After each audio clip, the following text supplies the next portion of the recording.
Good morning guys. आपके लिए लेके आए हैं आज बहुत ही इंटरेस्टिंग क्वेश्चन। क्वेश्चन आप लोगों ने शायद पढ़ लिया हो या पढ़ सकते हैं। यहाँ पे शॉर्ट में बताते हैं बेटा कहना क्या चाह रहे हैं। ये जो है एस, ये क्या है, सोर्स ऑफ साउंड है बेटा, ठीक है ना। और डी बेटा क्या है, एक डिटेक्टर। तो ये एक रास्ता बेटा साउंड यहाँ से आएगा, एक साउंड यहाँ से आएगा। दोनों साउंड में कोई पार्ट डिफरेंस होगा। पार्ट डिफरेंस पर डिपेंड करता है, अगर वो पार्ट डिफरेंस लेमडा या कह लो एन लेमडा के बराबर है तो मैक्सिमा बनेगा, और वो ऑड मल्टीपल यानी कि 3 λ/2 5 λ/2 है तो मिनिमा बनेगा। उन्होंने कंडीशन किसी का पूछा है, for which the detector D records maximum amplitude, यानी डी पे मैक्सिमम एम्पलीट्यूड आना चाहिए, यानी डी पे क्या बनना चाहिए, मैक्सिमा बनना चाहिए। और उन्होंने पूछा क्या है, possible smallest value of L. Smallest value of L का मतलब है कि सबसे छोटा पार्ट डिफरेंस कौन सा है जहां मैक्सिमा बन सकता है, यानी कि डेल्टा एक्स एग्जैक्टली क्या हो जाना चाहिए, लेमडा। और लेमडा इन्होंने कितना दे रखा है, 0.29 मीटर, ठीक है। तो लेमडा बेटा यहाँ नोट कर लेते हैं कितना है, 0.29 मीटर। अब देखिए इसमें बात करें बेटा, ये कितना डिस्टेंस है, एल, तो ये एल डिस्टेंस ट्रेवल करके आएगा। ये कितना करेगा, ये है सरकमफेरेंस का हाफ। सरकमफेरेंस का हाफ होता है पाई आर। रेडियस अगर आप देखें कितना है, 0.5 एल, ठीक है। रेडियस रख देंगे 0.5 एल। 0.5 हो जाएगा 1/2। पाई का वैल्यू होता है 3.14, तो ये पाई का हाफ हो जाएगा बेटा, ये हो जाएगा 1.57 एल, ठीक है ना। अब पार्ट डिफरेंस लेंगे, ये हो गया एल, ये हो गया 1.57 एल, तो साफ साफ दिख रहा है 1.57 एल माइनस एल कितना हो जाएगा बेटा, 0.57 एल। और ये किसके बराबर होना चाहिए, लेमडा के बराबर, 0.29। तो बेटा यहाँ से एल कितना हो जाएगा, 0.29/0.57। बट अप्रॉक्सीमेटली देखें 0.57 को 0.58 लें तो एग्जैक्टली क्या है, 1/2 हो जाएगा, यानी कि 0.5 के करीब आएगा, जो कि कौन सा ऑप्शन होगा, थर्ड। तो बेटा पहले का आंसर हमारा क्या हो गया, थर्ड हो गया, ठीक है। इसके बाद बेटा क्या है, सेकंड वाले में ये कितना डिस्टेंस ट्रेवल कर रहा है, L.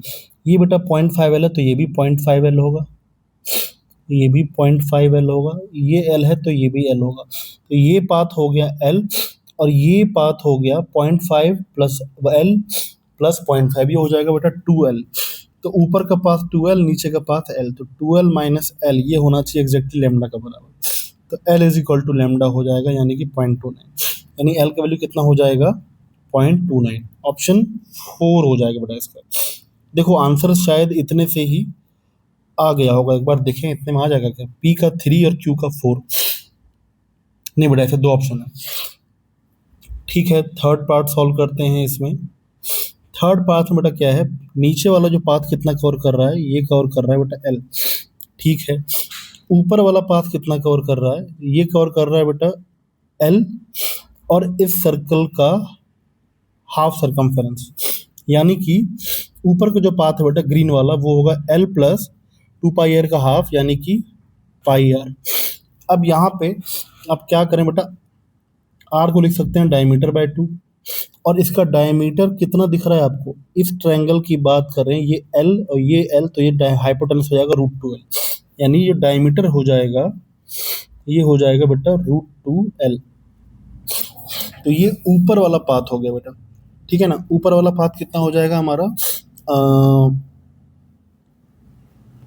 L plus π/2 √2L, minus नीचे का पाथ कितना है एल, एल से एल कट जाएगा, कितना हो जाएगा पार्ट डिफरेंस, π√2L/2, और ये पाथ डिफरेंस 0.29 के बराबर होना चाहिए, ठीक है। तो यहाँ से एल कितना आ जाएगा, 0.29 इंटू 2/π√2।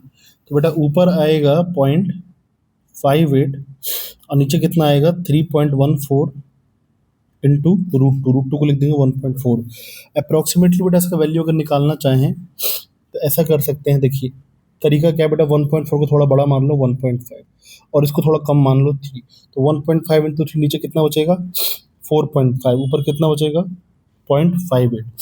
0.58 को अप्रॉक्सीमेटली आप ले लेते हैं 0.6 ले लीजिए, तो 0.6/4.5 कितना हो जाएगा 6/45, 3/2, 3/15, तो 2/15 कितना होगा अप्रॉक्सीमेटली, पॉइंट से आएगा 0, 15 1 15, 0.1 समथिंग आएगा बेटा, 0.1 समथिंग यहाँ पर एक ही है बेटा, कौन सा, 5 वाला, ठीक, तो इसका क्या हो जाएगा 5। आंसर तो बेटा इतने से आ गया, ठीक है ना, कि 3 4 5, ठीक है ना, 3 4 5 बेटा ऑप्शन डी का आंसर है। ठीक है, एस का निकालना जरूरी नहीं आंसर के लिए, बट फिर भी हमको आना चाहिए। देखिए एस का कैसे निकालेंगे, आप क्या कर सकते हैं, ऐसा कीजिए यहाँ से एक परपेंडिकुलर गिराइए यहाँ पे, ठीक है ना। देखिए ये 105 है, एक 45 है, तो ट्रायंगल का ये तीसरा एंगल कितना होगा 30 डिग्री हो जाएगा, ठीक है ना। इस डिस्टेंस को मैंने मान लिया बेटा एक्स। अगर ये एक्स है तो ध्यान देना बेटा, ये 45 है, ये 90 है, तो शायद ये भी 45 होगा। यानी कि अगर ये एक्स है तो ये लेंथ भी कितना होगा, एक्स होगा। ये एक्स और ये एक्स, तो हाइपोटेनस कितना हो जाएगा बेटा, √2x हो जाएगा। अब इसी ट्रायंगल में बात कर रहे हो, ये अगर 45 है बेटा, ये पूरा एंगल 105 है, तो ये बचा हुआ कितना रहेगा 60। तो अगर इसको मान लें y, तो y का cos कंपोनेंट x, ध्यान से देखना, y का cos कंपोनेंट बेटा ये वाला है x, तो y cos 60 क्या है x, तो यहाँ से बेटा y कितना आ जाएगा 2x।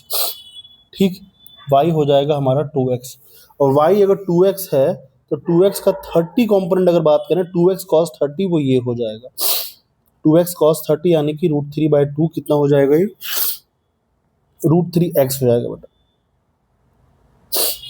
अब देख सकते हैं आप पार्ट डिफरेंस कितना होगा, नीचे ऊपर का पार्ट बेटा कितना है √2x + 2x, √2x + 2x, minus नीचे का पार्ट कितना है x + √3x, और ये किसके बराबर होना चाहिए, लैम्डा के बराबर 0.29। बेटा 2x से माइनस एक्स होगा, कितना बचेगा x, कॉमन ले लेंगे, फिर एक बचेगा यहाँ पे बेटा 1 + √2 - √3 = 0.29। बेटा यहाँ से x कितना आ जाएगा 0.29/1 + √2 यानी कि 1.4 - √3 यानी कि 1.7।